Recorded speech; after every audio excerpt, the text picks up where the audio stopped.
Hey everybody, what's going on? This is your boy, the dope ass dude, and I am so excited to be back with you guys on tonight for episode 5. And I'm excited about my guest as well because guys, you already know him and he's such an extraordinary person.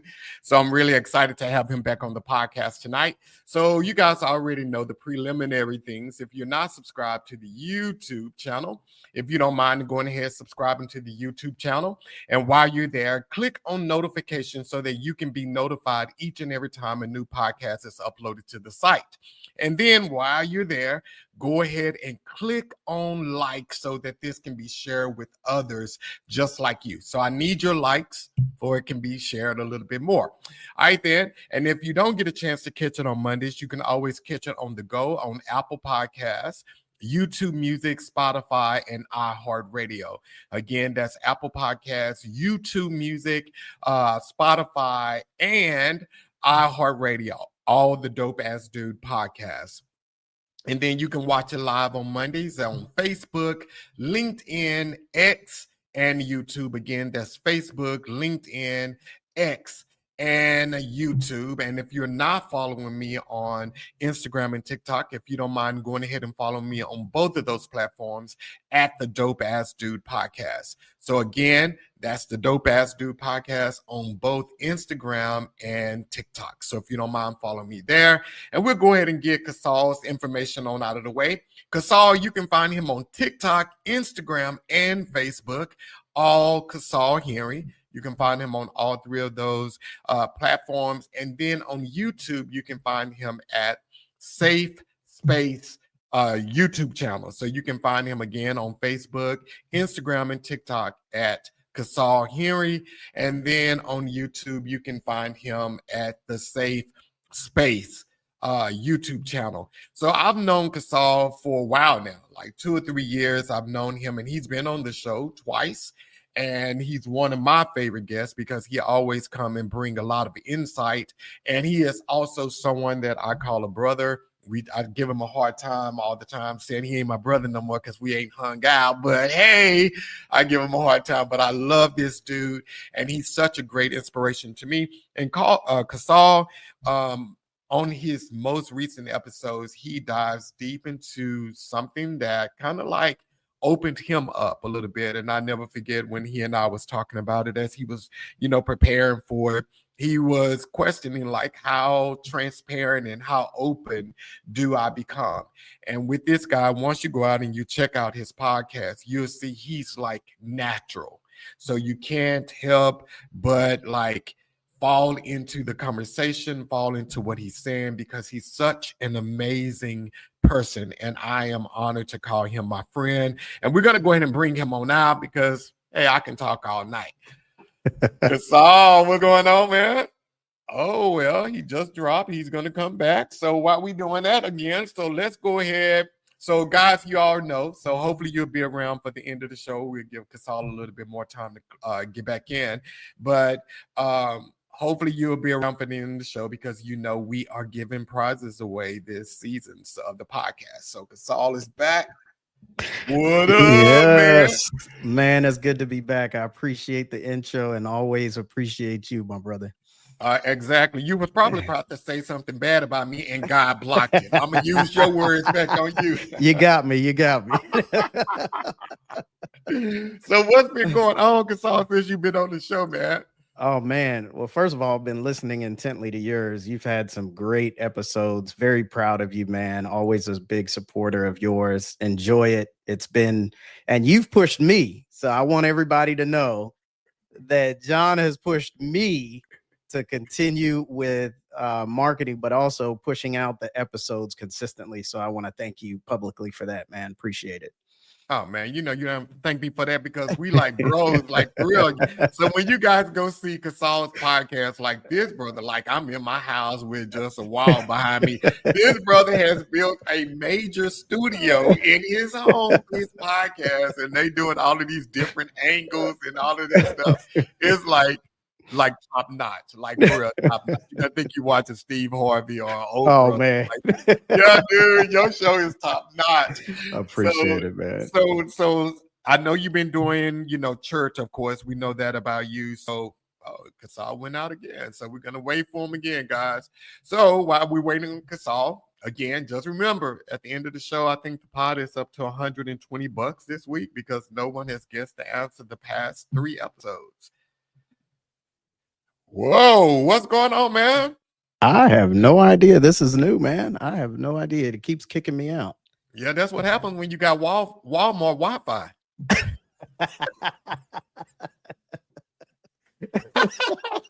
In cybersecurity, right? Oh my God. So since you were on the show the last time, what's been going on with you, man? Oh man, this season I've been really, as you shared earlier, been really diving into vulnerability and transparency, not just from a general sense, but approaching the man's perspective, since that's something that is not readily spoken about, but also the pressure to hold things in and to maintain is great. So I just been focusing on bringing more light to, men just being open about their feelings, allowing themselves to feel, and understanding that it's okay to share how you feel and not just keep it in. So where do you think, like in your opinion, where do you think the whole stigma or the uncomfortability comes from with the man being vulnerable and opening up and sharing? Where do you think that comes from? Whoa, it's all is out. So if y'all got Walmart Wi-Fi, y'all see what happened. No, I'm just playing. That's my boy. So he'll be back on. So let's go ahead and go to the audience. So what problems do you think men face with being vulnerable? Drop it in the chat. Man, I apologize. I don't know what is going on today. Nah, bro, you good. You good. But to your question, man, I really feel like we're conditioned from young ages, right? So if we look at all the cartoons, if we look at all of the TV shows, if we look at everything that's published in society, everything shows the man as the strongest person, right? There's no real cartoon or show or anything that shows a man crying off to the corner or expressing his feelings. And so from a young age, we're conditioned by everything that we see and society that strength is from hiding the tears and not feeling, but being able to push through everything that's happening without showing any weakness, quote unquote, signs of weakness to anyone else around us. And so from being conditioned, that's kind of the mindset that we feel like we have to have in everyday life. And that's what superheroes are, right? You never see any superhero off to the side sad or crying. They're constantly moving through things. So I think that's how. So should we, like, the older we get, should we like grow out of that, like, and become like, realize that a strength is like being who you are? Like, why don't men ever come out of that? Well, because we compartmentalize, right? So we think from a logical standpoint, A plus B equals C. Well, if you introduce the variable of emotions, then that throws the equation off. So I feel like, sometimes we get rid of that variable. So Casal, he'll be back, y'all. Y'all hold on. So if you're on Facebook, y'all, I'm trying to post it on Facebook, but it's not going. So hopefully y'all can catch it on the replay, and we'll wait for Casal to come back. So drop a comment down below. So how do you all feel about men and being vulnerability? Why do you think men fear being vulnerable in situations? Drop a comment and let's talk about it.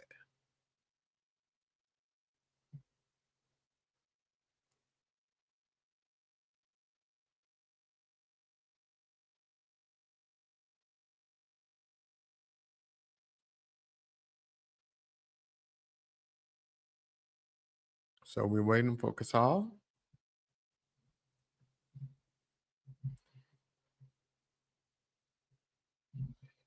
Here you go. Did I lose you or did you lose me? Yeah, well, we lost each other, bro, but we good. We good. Right. So, okay, let's get back into it. So Yeah. why do you think it transcend over into adulthood. And yeah, there we go again. So we're gonna wait. What up, Latoya Jones? What's going on? How are you doing tonight?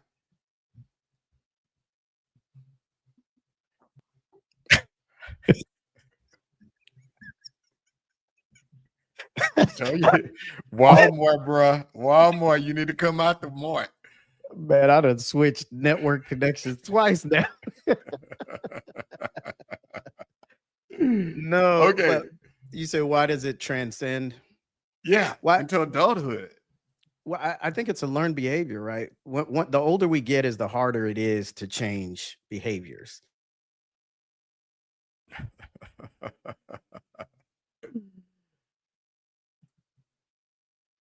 I know, Latoya, it's been a long time, but I've seen you in the comments and everything. Thank you for supporting it. So, Latoya, since you're in the chat, so let me ask you, why do you think men fear being vulnerable? What's going on, Walmart? That's your new name. What's going on, Walmart? I'm about to restart this router, man. This is insane.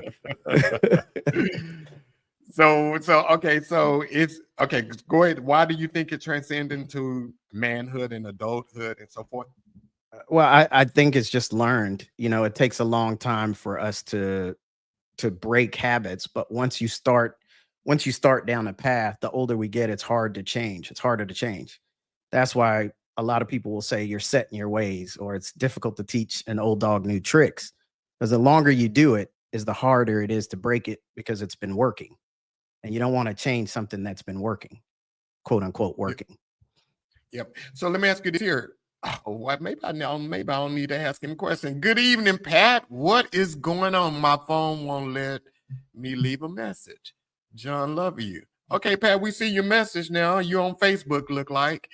But yeah, go ahead and Pat. So I'm gonna ask you this here while Casal is getting his router rebooted and everything. Why do you think men struggle with being vulnerable?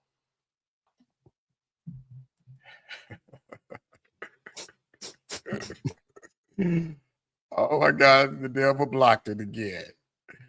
Okay, so let's talk about that. So I think for me, I'll just go ahead and answer this while we're waiting for Casal. I think one of the struggles that men face with being vulnerable is that there really aren't a lot of safe spaces for men to be vulnerable. You share things, and once you share things, it seems like it always come back to haunt you.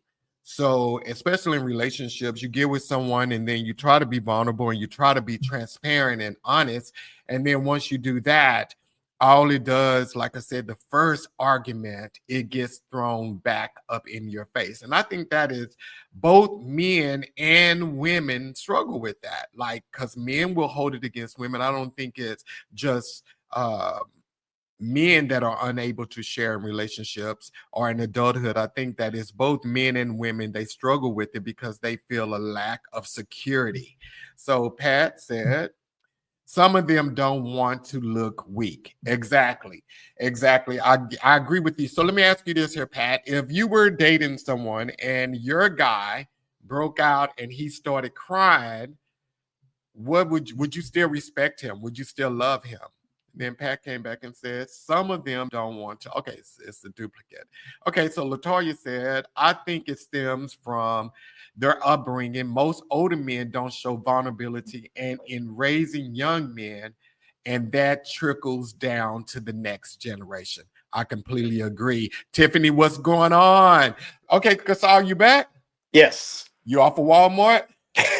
I'm now on the cell phone. If that messes up, I don't know what to tell you, brother.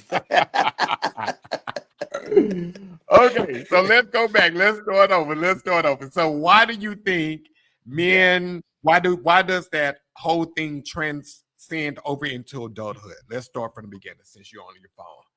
Sure. Yeah. I mean, again, I think it's something that we're taught by society, by what we see, by just how the last generation has also passed this down. I like the comment that you just read, because that's so true. You pass on what you know. So if that's how you've been taught, then that's what you pass down to your kids, right? But also by society. again, going back to the heroes aspect of it, everything that we watch shows the men not really falling or failing or showing emotions or weakness or anything that's perceived as weakness.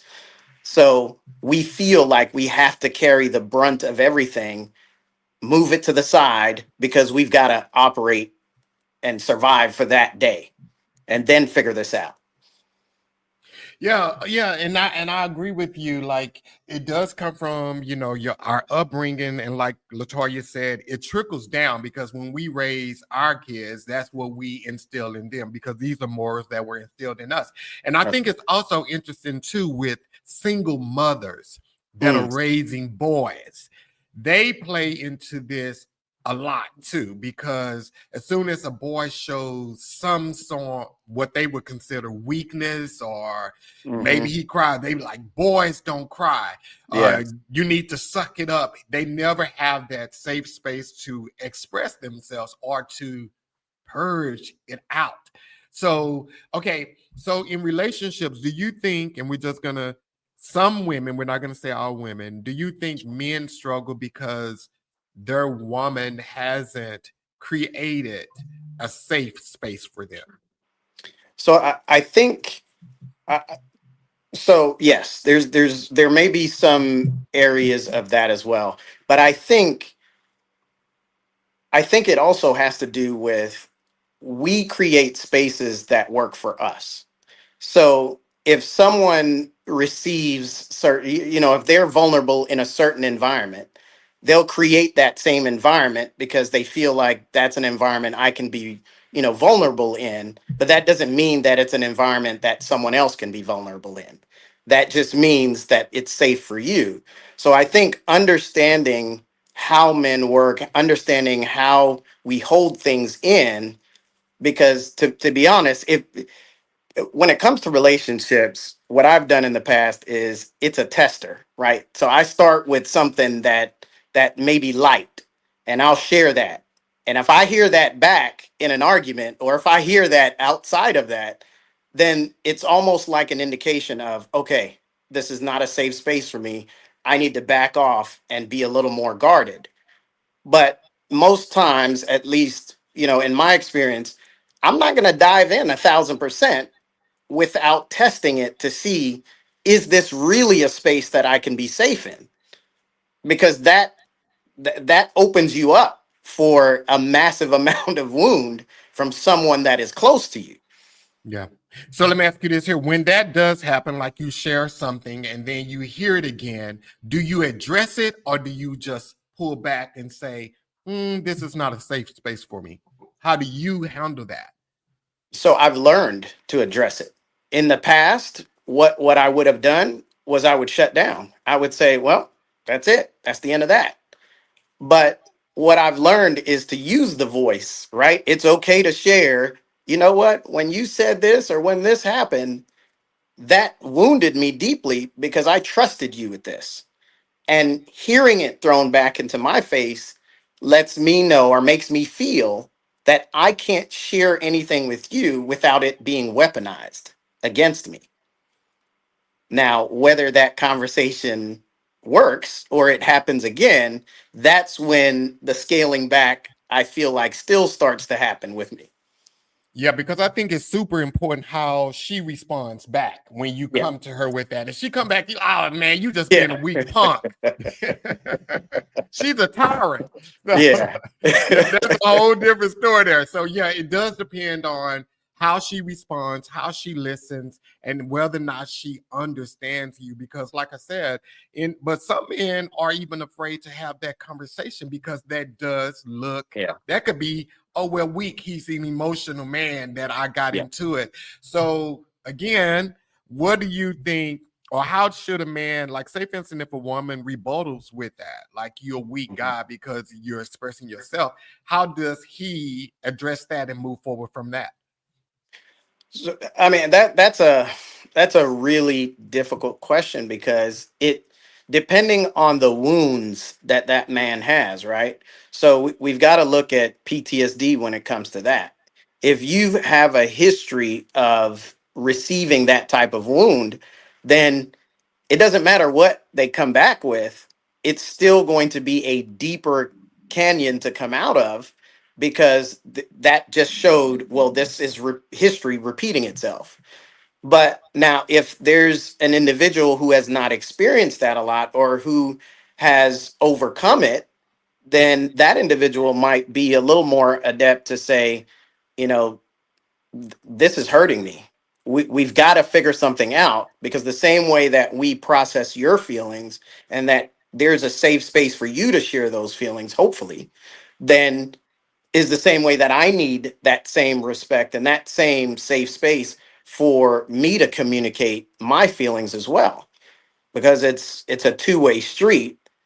But it doesn't always end up that way, because we hold back, and then it becomes a one-way street.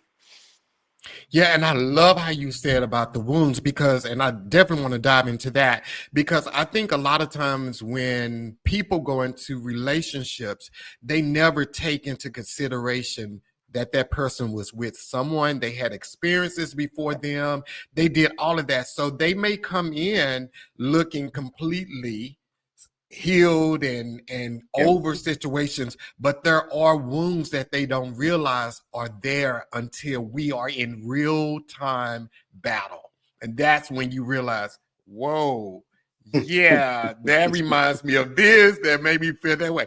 Okay, I love that. So how do you, because most times when you get into a relationship, you ask the like top 10 question, like what do you do for a living? How Yeah. do someone get to the core of someone when they first meet them, to find out, like, are you a wounded individual? Like, how do you have that discussion?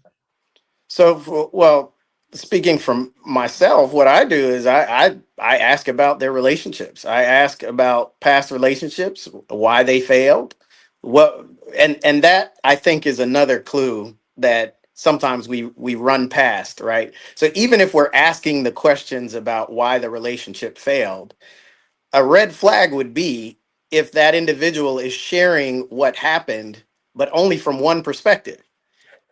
So, so if everything seems to be the other person's fault, and there's no accountability for what you may have contributed to that, then now you understand, well, wait a minute, that's a red flag. If their viewpoint can only see what other people do, then they're not really introspective, and I may not have an easy climb when it comes to getting to know who that person really is.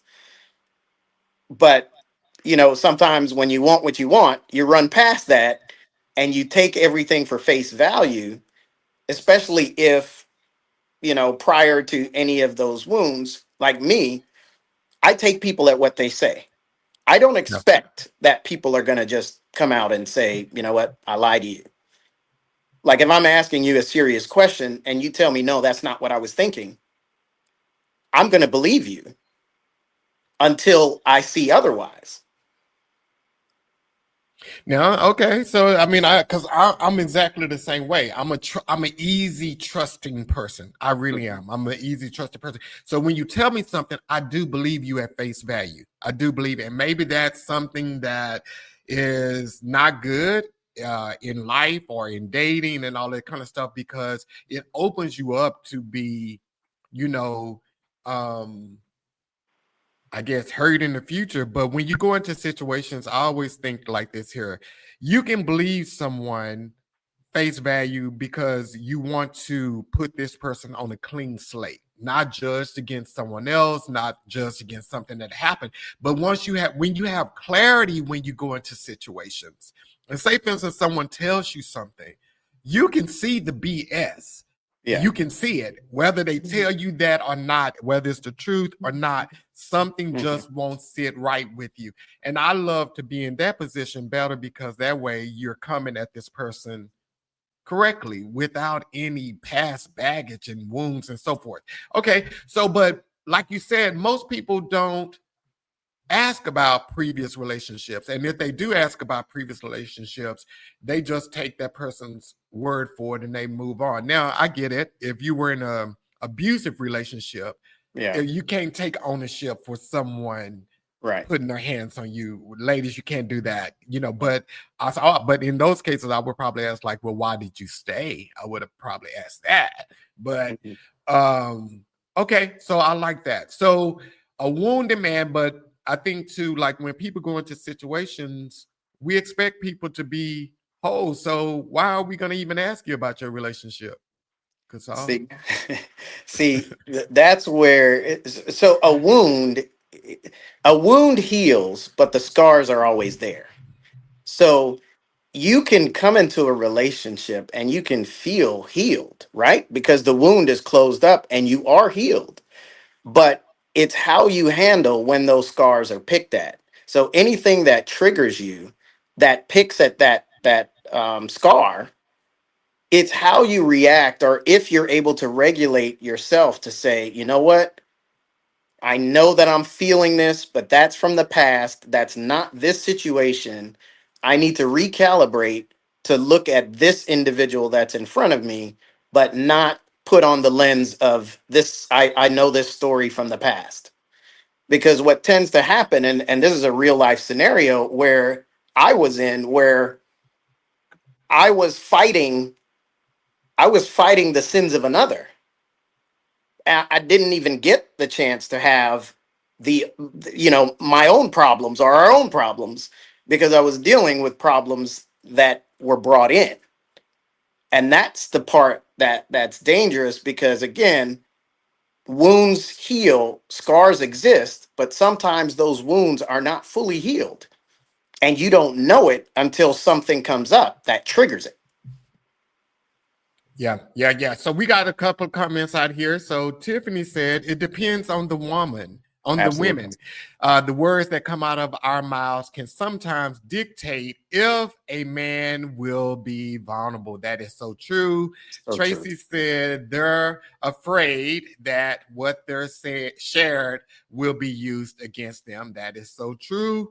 And then Yolanda came back and said, good stuff. How you handle when the scar is picked at. And I think too, so how you handle when the scar is picked at, there's no preparation for that.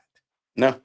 Yes, no preparation. So you can't prepare. Okay, if they ask me this here or they do this here, I'm gonna react this way, because you don't know that it's there. You don't know that the feeling and the hurt is still there. And I also think too, like because it's a man, many times we are overlooked at as being wounded. Yes. Yep. We're overlooked. It's like, and then Yep. if we are wounded, we're gonna get over it, because that's Yes. just what men That's do. right. So do you think that impacts relationships? Absolutely. Absolutely. Because, it's natural for a woman to really express their emotions, right? That comes natural. For a man, it's more of a forced thing, because we're trying that water. So it's easy for, when we're trying to force ourselves, to sometimes be run over by the other set of emotions, because they're able to process it and express it faster than we're able to really decide whether it's worth putting out there. Because there's a lot of reservation. I can tell you from myself personally that in my past relationship, I there are two conversations that are had. One that comes out my mouth and one that happens in my head. So as whatever conversation is going on, I'm constantly deciding in my head, okay, is this really an environment that I can say this in and feel, so I'm constantly calibrating whether this is a safe space or not to share.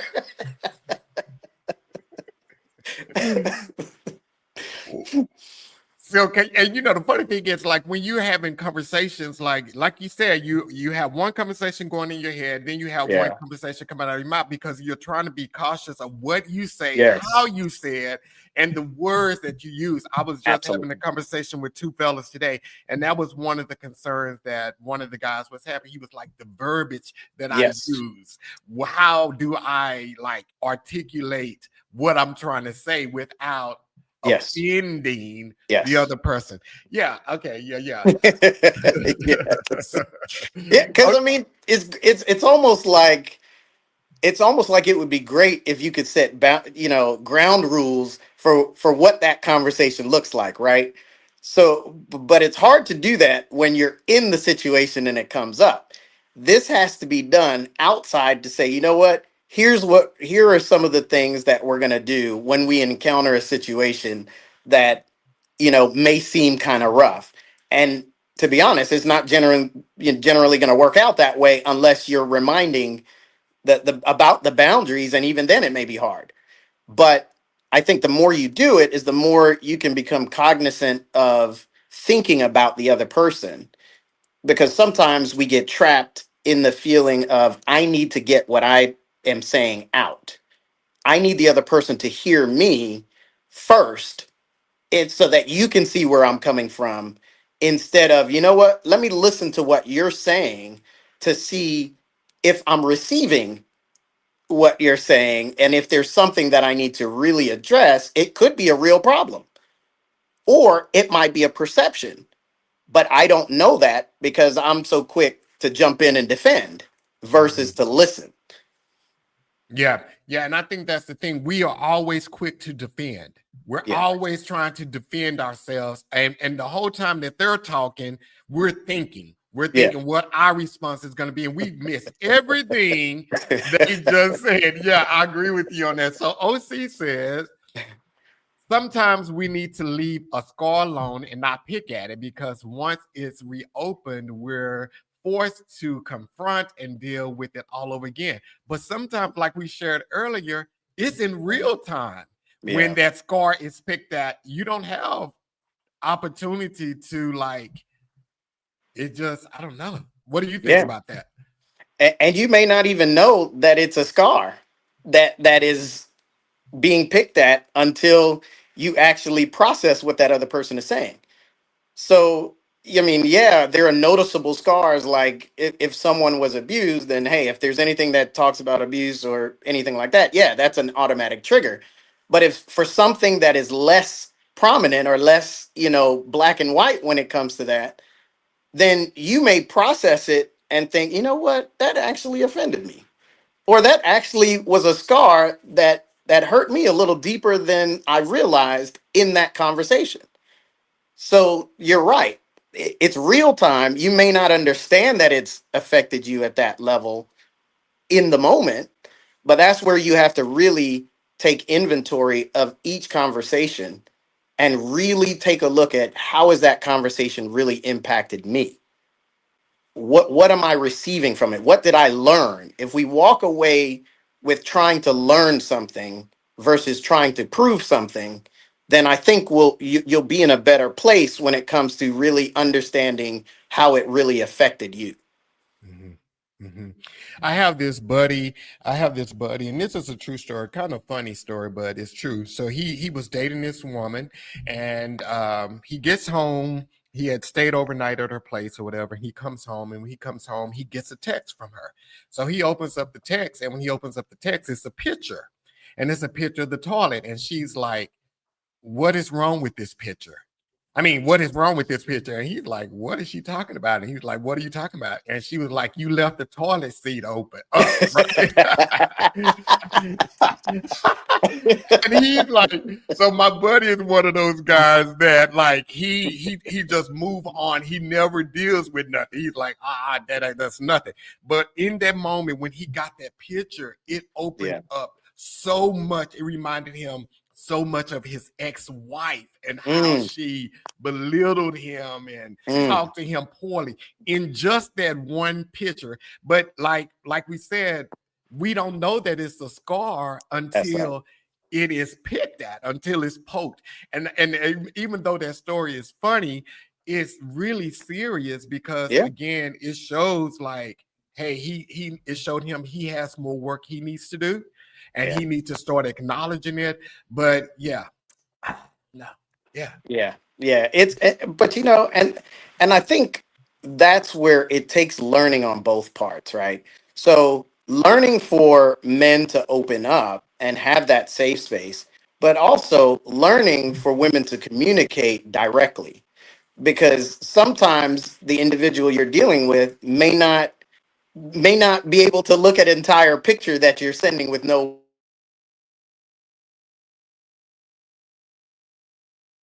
to Okay. look.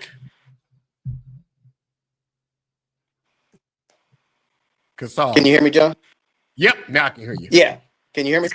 Yep. All right.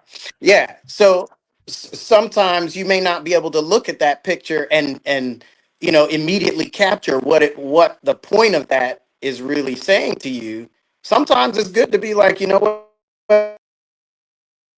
Okay, so we're gonna wait for Casal to come back while he's doing that. So let's go out here to the chat. So Dr. Dennis, thank you, Dr. Dennis, and we follow each other on LinkedIn. Yep, thank you so much for tuning in tonight on LinkedIn. Awesome conversation. We have to learn to listen if we want to be impactful and successful at relationships. That is so true. You do have to learn to listen to be impactful. Just pause and just Yeah. listen to them before you open your mouth and speak. Okay, so Kasar, we back to you. Yeah. So, it's communication is, there's this book that I've read multiple times. It's called Super Communicators. And what that book talks about is how to effectively communicate. And it's not just from the verbal, but it's the nonverbal. So understanding, putting yourself in the other person's shoes, if you know that, say, a man thinks logical, A plus B equals C. So we have to put ourselves in the other person's shoe to say, how can I communicate in a way that that individual would understand based on how they receive information? Most times we communicate based on how we receive information. So if we're communicating in that way, then you're always going to be two ships passing, because that person's learning style or communication style may be different than yours. So being able to take inventory of even those types of things helps to enhance the difficult conversations, because it's more sensitive, or you're more sensitive when handling those things. Yeah. So okay, so because of course I watch your content and your video and everything. So one of the things that you talked about was honesty versus transparency. So let me ask you this here, Casal. Are you an honest guy or are you a transparent guy? So for a long time, I thought I was transparent, right? But apparently I'm honest. So honesty, the way it was a therapist that I had on here, a counselor that I had on here, right? She was a licensed social worker, and she was pointing out some of the things that she deals with her clients, right? So those clients are looking at honesty as, yes, if I say, is there someone in the house, or is there someone there with you? And I say, no, because I'm looking around the room and I'm saying, no, there's no one here in the room with me.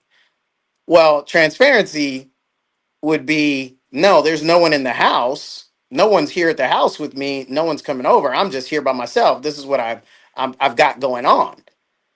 So honesty, the scale of honesty versus transparency opens up a whole nother door. Volunteering things that provide more context versus the literal, yes, no one's sitting beside me right here.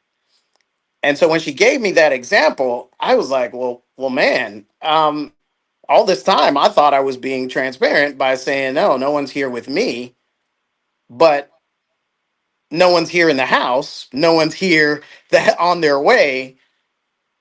That shows a different level of transparency, and of course that's regulated by how you and whoever you're speaking, what the boundaries of that entail, right? Because you could go down to the far details of, yes, I went to the restroom, yes, I went up, you know what I'm saying? So you have to pick a medium between the two. Yeah, if you giving that many details, you may be with the wrong person because that's a lot. That's a lot. And because when I saw that, the funny thing, and I called you on that because Yeah. I had just had a conversation, and a friend of mine said the very same thing: honesty versus transparency. Now, I think I'm more of a transparent person, and it all depends on my audience. who I'm talking with. So when I speak, I tend to paint a picture and I just give all Yeah. the information up front. And I think it's because I even apply that in work. I always, if something goes wrong, I instantly go tell my boss right Yeah. then. Here's what happened, because I don't want them to come and ask me like, hey, what's going on with it? And then I tell them. So I practice that even in my personal life. When I'm talking to someone, I paint the complete picture, even if it makes me look bad. So yeah, I saw that. And I think a lot of people are honest because they answered the question. They answered the question. And another point that you guys brought out is transparency is being honest without being asked. Being Yes. Yeah. honest without being asked. And Yeah. I think Yeah. that's the thing, is when you just go and tell somebody, hey, this is what's going on, that's Yeah. complete transparency there. That's But right. if they got to come and pick it out of you, like, did this happen? And what did you Yeah. do? And Yeah. what's this text message about from your ex-wife or whatever? Yeah. That's when it becomes a problem. So are you more of a transparent person now? Yeah. Absolutely. And that conversation helped me to recalibrate, but it also got me to thinking, the levels of transparency, right? So understanding who your audience is. If it's in a relationship setting, then absolutely, yeah, there's levels of transparency that you'll have in a relationship that you may not have with a friend, or your friend circle or certain friends, right? So it's not going around and saying you have to be fully transparent to every single person that you come across, but it's really understanding the relationship or the friendship that you have with individuals, and then fine tuning what transparency and honesty means for that relationship itself.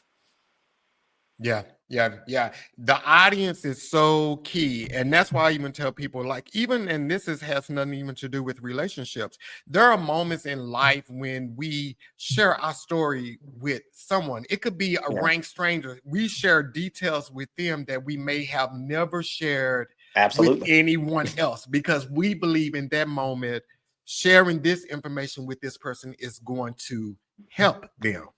Hmm. Help them. Anybody else, we telling, we just giving them my business. So you definitely have to know when to share, when to be transparent, and when to be honest. So that was really good. So let's go to the next thing from your podcast, because it was so good. One thing that your brother-in-law told you, and when I heard you say this in your podcast, I thought Hmm. this was so dope. He said, never leave someone Yes. worse than when you found them. I Yes. thought that was like, and I even questioned myself. I was like, have I ever left someone in a worse state than I met them? Like, what about, so you talk about that a little bit. What are your thoughts on that? Man, that made me really do some thinking back on relationships, because again, if we're focused on being right, or proving a point, then we're never going to really understand someone else, but we're also not going to give the other person a chance to understand someone like me. So when you're sharing insight about who you are as an individual by how you handle things, by, how you respond versus react, like what your temperament is, how respectful you are, if how you deal with all of those things, right? All of those go towards leaving an individual in better shape than when you met them, because you've given them insight into another type of person. So if you're the one that's aggressive, if you're the one that's, doing all these horrible things that impact that person negatively, then you become someone who's contributing to the negative side of their well-being, versus helping them with the positive side of gaining an understanding of another individual, that if this relationship doesn't work out, then you may have set them up to recognize something in someone else that the Lord may have for them. But if you don't treat it in that manner, or treat them as God's children, then you'll kind of do any type of thing and move on to the next person, because that doesn't matter to you. Yeah. Wow. And I think that is such a um careless way of living and moving through life is when you don't even recognize you're leaving someone in a worse state Yeah. than what you met them. And I don't think people ever think about that, the aftermath after that person has been with you. Because, and I can share this here, I had a sister, and she was in this abusive relationship, and she was married for years, had kids and everything, and her husband damaged her Mm, so bad. Like, he damaged her so bad, physically, mentally, emotionally, everything. And she never ever, I mean, she's deceased today, but she never ever mentally or emotionally recouped from that mm, or bounced back from that. And it wasn't that she didn't put in the work, it was just that he did so much damage to her at a yeah. time when she was evolving and becoming who she Yeah. was. He damaged her so bad that she was never ever to like really come back from that. And I think people don't, they never take those type of things into consideration, that hey, this is a person that I'm speaking to, a person that I'm doing these things Yeah. to, and this is going to impact them in a negative way. I don't think we ever take those things into consideration. Absolutely. And I think one thing that has, and you know, John, I'm a very spiritual person. So when I think of people, I think of them now as God's children. So what I try to do, and I'm human, so I fail, but what I try to do is when someone approaches me in a certain way, I try to remember that if sin did not exist, that person wouldn't be responding in that way, or that person wouldn't be coming at me in that way. So for me to react to that individual in such a manner means that I'm allowing the same spirit that is controlling them leeway in me to get two birds with one stone, versus being true to myself and saying, you know what, that individual may be hurting, that individual may be going through something that is completely unrelated to what this was happening right here. And I've experienced that at work, where this individual had, I mean, I thought he was gunning for my job. Everything he would throw at me, he would try to throw me under the bus left and right. One day I pulled him aside and I said, listen, man, I don't know what's going on with you, but I'm here if you ever need to talk. That So moment. you know you didn't say that. You said, "Man, I don't know what's going on with you, but I'm about to put hands on you. We're gonna I go." I thought it, that conversation in the head was there, but what came out what came out was tad different.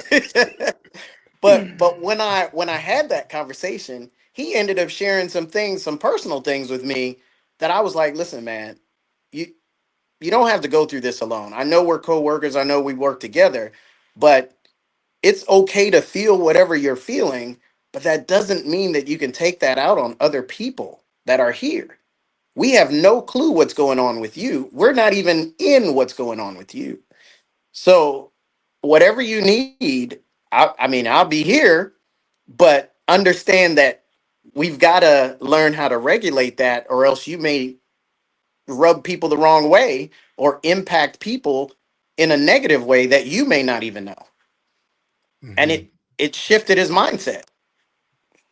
Yeah, and just imagine what would have happened if you would have gone to him and you would have reprimanded him differently. That could have been his Man, breaking point.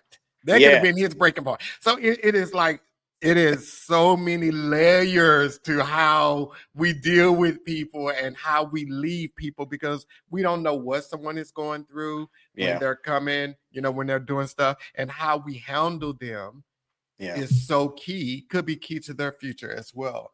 So Casal, have you ever left anyone worse than what you met them? Actually, yeah.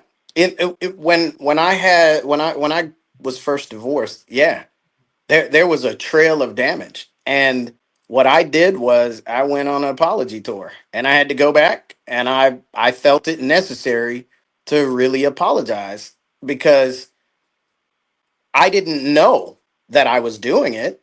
I didn't know that I had swung from, walking on eggshells and and not really voicing how I felt and all of these things, you know, based on my experiences and hurt there, I swung the opposite direction where I was telling everything. I was raw and transparent and not the positive transparent. So I had to learn that it's not everything you think that you should say, because that's not necessarily what you really believe. It may be what you feel. And feelings change upside up, down, all the way around. But when you move aside the feelings, that's when you can really say, okay, this is what I think about the situation. When I take the time to reflect on it, here's how I really think, versus I'm feeling angry, so I'm going to say this because this is how I feel in the moment. My dad has always said to me to always respond. Take a moment and respond, because you can never take words back. You can apologize, you can do all those things, but once those words leave your mouth, you can't take them back. Yeah. And when you're in the middle of a heated discussion, sometimes that's a little bit hard because Yeah. it's, again, you're in real time. So, Hmm. but like it's been the constant thing tonight is just be slow to speak. Just be Yes. slow to speak and listen to the person. And then also, and this is the thing too. Sometimes trying to be the better person in a situation, it's a lot of work. It's draining just trying to process it, because you have to think of it on so many angles. What is this person going through? Like, why are they coming at me this way? How am I going to respond? It's just so much when it's just, I don't know. So Yeah. I challenged myself. So I would say that too, right? Like, I've got to be the better person or the bigger person. But then I challenged myself to say, if I'm saying to myself that I've got to be the bigger person, that means that I'm not acting myself this entire time. Yeah. That means I'm saying that I have to step up to another level in order to get where I should be. So I've tried to retrain myself not to think I've got to be the bigger person, but I've tried to retrain myself to think I've got to be true to myself. I've got, if I'm naturally a caring person, if I'm naturally someone that cares about other people's feelings, if I'm naturally a kind person, then I have to learn to exhibit those qualities regardless of what the situation is, safely, of course. But regardless of what that situation is, it shouldn't alter who I am. It should really highlight who I am, because it doesn't make sense in a normal situation. Yeah. Okay, so one other thing that you said at the beginning, you said you stop when you experience something, and I think this is something that men and women could benefit from when stuff happens. Because I hate dealing with people that when stuff happens, they don't deal with it in the moment, Yeah. but then 3 months later they when they reach a breaking point, they give you 15 things that you are unaware of that you did, and it's like they're beating you down, and you're like, where is all of this coming from? So Yeah. was it easy for you to get to that place where you say, when you do this or when you did this, I felt this way? Was that an easy process? No, it wasn't easy until until after the divorce, and after I started to really think about myself and um, my contributions from a maturity standpoint, and then from a communication and processing standpoint. Once I started to really think about those things, then yes, after that, it became a little more easier, because I would say, the longer I let this go, is the more compounding it's going to be, but it's also going to turn into resentment. And if it turns into resentment, that's harder to get rid of than an uncomfortable moment where we're having this discussion about how that made me feel. And you should be with someone that want to know that Right. they did something that bothered you. Absolutely. And I don't care if you man, woman, whatever, you should want to be with someone that you can go to them and say, and you don't have to say, now when I'm arguing or whatever, I try not to use the word you. I Yes, really yes. try not to use the word. I hate the word you because it seems like you point your finger at me. So I hate to use the word. But when this happens, this is how I feel. I think that is a Yeah. mature Yes. conversation to have with them. And if they think that you are a weak man because you're having this conversation, or you are an emotional man, they'll just have to get over it. That's their feelings. That's Yeah. their feelings. But because, like you said, it builds resentment. And I think so many men and women, I'm not just going to put it on me, people in relationships are walking around and they're like at borderline hating the person that they're with because all of this resentment has built up in them. Like, I don't get So, have you ever looked at two people and they seem the complete opposite? Like you look at their personalities and you're like, how in the world did they get together? I don't understand it. I don't see it. I think there's an element of I am free to be myself. I don't have to be anyone else in this scenario. And two people who are authentic have an easier time working through some of that, I feel like, in certain situations, than two people who are constantly dancing around not being fully transparent or not showing that person who they are. And you have to work out a whole lot more than someone who is just like bearing it all and saying, this is me. Let's figure out how to make this work. Nice, nice. So, Casal, what are the top three things you want people to take away tonight when it comes to men and Yeah. being vulnerable, or women creating a safe space, or family members creating a safe space? It doesn't always have to be a woman. It could be family creating a safe space Sure. for a man to be honest. What are the top three things you have for us tonight? The top three I would say would be one, men have feelings. It's okay to have feelings. It's okay to express those feelings, and those feelings should be encouraged to be shared. That's the first thing, is to be okay with men having feelings. And number two, when it comes to a safe space, I would say, you know, look at things from an understanding perspective and not file it away necessarily for a rainy day, for when something goes wrong. Try to think in the moment, am I using this as a weapon, or am I using this to understand that person? So using it to understand that person means you're exercising growth in being vulnerable or allowing that vulnerability to grow. But if you're using it as a weapon, that means I'm saving this for a day to attack when I know I can get the upper hand. And then the last thing that I would say is, you know, celebrate the small wins of vulnerability, right? Mhm. So if there's a sharing moment, then say, you know what? I appreciate the fact that you felt safe enough to share that with me. That means a lot for you to open up, because I know what it means for you to open up and share that. Thank you. Those little things can encourage a safe space for a man to share more and more. I love that. Celebrate that. I love that. Celebrate, because it is so true. When you celebrate it, it just creates more opportunity for them to come back and feel safe with you and share with you. I love that. Celebrate those things. Wow, that's really good. So, okay, guys. So we're coming to an end here tonight, but we know we're giving away some prizes or whatever. So the question for tonight is, and this is regarding last week's podcast, and if you get it, I'm gonna cash app you some money tonight.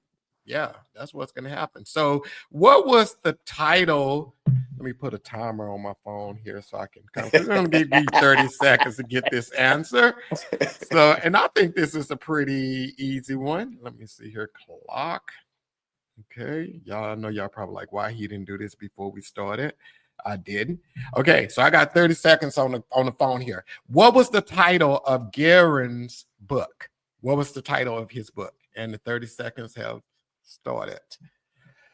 What's the title of his book? It was pretty easy too. So, Casal, every week I've been asking a question about the previous episode, and I think they're pretty easy answers, but no one has gotten it. No one has gotten it. And we 9 seconds in and no one has put it in. So it looks like no one's getting it tonight. Yeesh. I like that though. I like you. I like that about you asking the question. Yeah. So the title of his book was, and you're probably gonna be like, dang, I knew that. Fast Track Your Calling. That was the name of Garen's book. Fast Track Your Calling. So that was the name of his book. Let's see. Oh, Pat wrote Chasing Wisdom. No, Pat, that's a chapter in his book, but the title of the book is Fast Track Your Calling. Pat, the funny thing is last week, Pat was like 5 seconds off with the title. Yeah, she was off like 5 seconds off. She was like 5 seconds off with that. So, guys, listen up. Next Monday, we are going fitness. Got a fitness guy that's going to be here, and he's going to be talking about getting fit, over 40 at any phase of your life. But I definitely want to thank you, Casal, for coming on tonight. My brother, this has been simply amazing. And guys, if you're not following Casal, his information is going across the bottom of the screen. Go out on TikTok, Instagram, and Facebook, Casal Henry on those platforms. And if you want to watch that episode of his podcast that we were talking about, check out his YouTube channel, Safe Space on YouTube. Network. That's Network, Safe Space Network. I didn't add that. So Safe Space Network. Go out and follow him there. Watch those episodes because next week the question is going to be about Casal. So it'll be about him. So hey, he gave y'all a lot to think about. But again, thank each of you for being here on tonight, and thank you for watching. And do not forget to click on like so that this can be shared with others just like you. And we'll see you guys on next Monday. All right, then. Peace. Appreciate it, brother. Take care. Yes, sir. Casal.